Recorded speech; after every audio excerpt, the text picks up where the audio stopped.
Hello everyone, and welcome to the pandas exercise lecture covering the e-commerce purchases exercise. In this lecture, we're just going to get a brief overview of the questions in the e-commerce purchases exercise.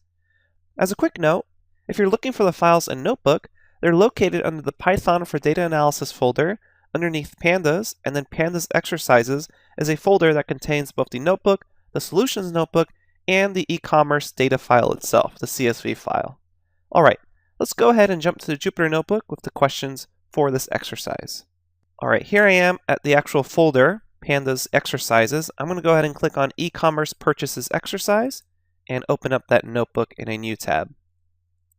Okay, and just as a quick note, there's also the e-commerce purchases here. Note that it actually doesn't end with .csv, but it's still a CSV file.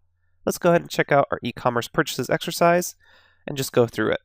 So in this exercise, you're going to be given some fake data about some purchases done through Amazon. What you're going to go ahead and do is just follow the directions and try your best to answer the questions and complete the tasks. As always, feel free to reference the solutions, and most of the tasks can be solved in different ways, so don't take the solution as the only way to solve it.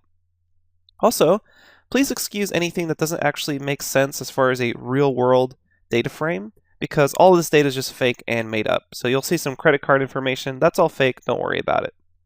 Okay, what you're going to end up doing is just going along and following the instructions that are highlighted in bold. You have some empty cells to work with, and along these cells below them are actually some outputs of what you should expect. Okay, so you're just going to go along. The questions get gradually harder and harder, and then towards the very end, if you scroll down, there are some labeled hard questions here, and these are a little trickier. They usually task you to use your own custom function in order to actually answer the question. Alright, that's it for the e-commerce purchases exercise overview.